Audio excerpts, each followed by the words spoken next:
Now, one of the things that's significant about that, in addition to the large number, is solar projects, especially utility scale solar projects, take a lot of space, 3, 4, 5,000 acres. And when you look at California, the only parts of the state where there's that kind of land mass are typically in rural parts of the state, San Bernardino, Kern, Imperial. And so while the state's unemployment rate is about 12%, the unemployment rate in those counties is 14, 15, 16, and as high as 30% in Imperial County.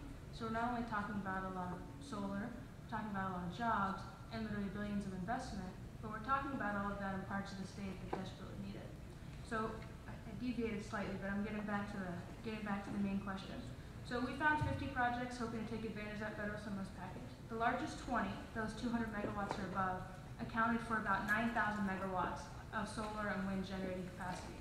Now, for the state to meet its 33% goal, the state of California has a goal of generating a third of its power from renewable resources by 2020. The state of California needs an additional 15 to 20,000 more megawatts to do that. We're talking about potentially 9,000 megawatts this year alone. That's almost 2/3 of the way towards our 2020 goal, with projects hopefully breaking ground this year. Now, not all those projects are going to break ground. Not all of them are good projects, but all of them are going to get a decision from the state and federal government in time to move forward if they're found worthy. And we conservatively estimate that between projects on private land and public land, both solar and wind, that we'll have over 5,000 megawatts of renewables permitted this year. To put that in context, nationwide last year, we added 67 megawatts in the entire country.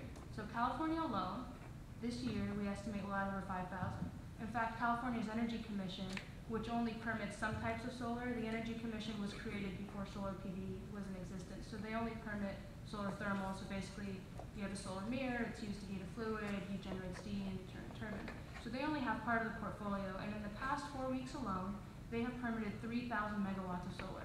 We haven't done this in over 20 years. In fact, the world's largest solar plant, which the governor and Secretary Salazar visited about 6 months ago, is 160 megawatts, which is pretty big. But the embarrassing part about it is that it was built in 1989. So we haven't done anything this size and this scale in 20 years. Today, as Carolyn was mentioning, about 20 minutes ago, the Secretary of Interior gave final approval to this third large solar project. Also on private land or on federal land. All 3 of the ones that have been announced this week are in California.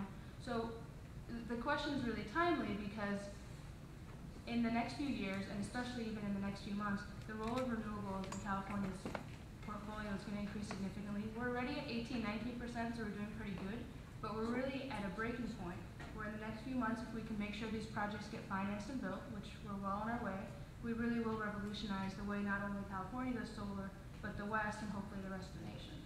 Well, given the land mass requirements that you talked about for solar projects, even large-scale wind projects, Michael, from your standpoint at BLM, what should be the role of the federal government in housing these facilities, particularly given that so much of the land in the western United States is federal land?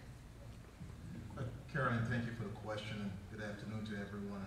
And so let me again put it in context. Certainly the federal government, the Department of Interior, we manage about 1/8 of the land in the United States as public land. In the context of that, we have over 23 million acres that is with solar potential. We have over 20 million with wind potential, 111 million with geothermal potential, not to mention 79 million from the Forest Service. So I think there's a lot of public land, especially in the western state, what is Arizona, Nevada, California, Utah, Oregon, and New Mexico, that can help to facilitate these kind of development. Solar is what we call a single use. We're a multiple use agency. Single use meaning solar will take up the land and pretty much that's all can be done. Wind will allow multiple use where you can still continue grazing or ranching or whatever it may be while the wind turbine. And geothermal tends to be a single use too because of the plant. So I think the federal government role should be an enabler to help not only states, but local counties, local community be able to take advantage of renewable energy. But both of you have been talking about very large-scale projects, especially for people in this room who may be would-be energy entrepreneurs. Is there a role for smaller scale projects, those that are smaller than 50 megawatts, for example, so they don't even come under the purview of the California Energy Commission. I was just in Germany this summer, and what I see, instead of these huge wind farms like in the Cajon Pass or the Tehachapis, where they just go on for miles and miles and frankly are ugly, I would see 4 or 6 wind turbines on a hillside, and they wind up being sculptural. Why are we not looking at that sort of technology? And anybody can take that question. Well, let me just give a brief, and then I think, you know, most of the small projects, certainly there are states and private individuals who are using their lands for that or renting it out.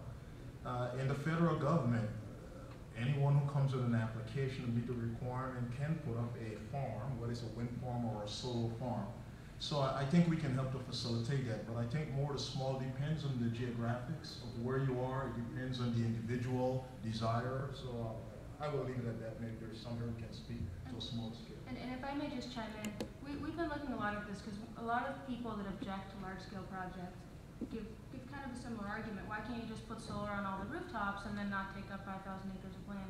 But when we look at the numbers, and if you look at a lot of the recent studies, Google just did a really big one, we need it all. If we're really going to make a dent when it comes to climate change, we need all the large scale, we need all the rooftops, we need all the energy efficiency, we need absolutely everything. And the reason that our administration, and I think to an extent the BLM, has decided to focus on large scale projects is because you get the most bang for your buck with the large scale. The governor launched a Million Solar Roofs initiatives a few years ago, which the goal of having 1 million California homes covered with solar. We've had that program for 4 years now, and in 4 years we've installed 370 megawatts of solar, which is significant. But we're looking at utility scale projects that by themselves could be 1,000 megawatts.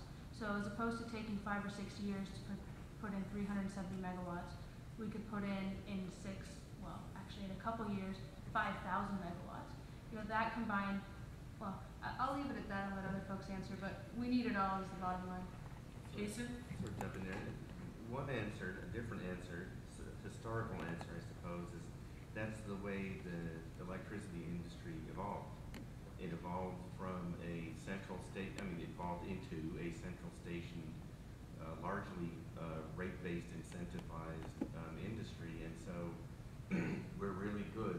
I'm a lawyer, but at least I'm not an engineer.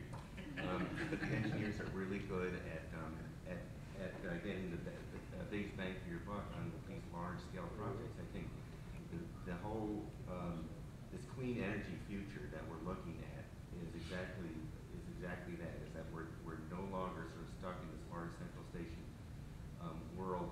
There's still a role for that, but there's also now all kinds of new interesting kinds of ideas that solar PV is really taking off. Smart grid.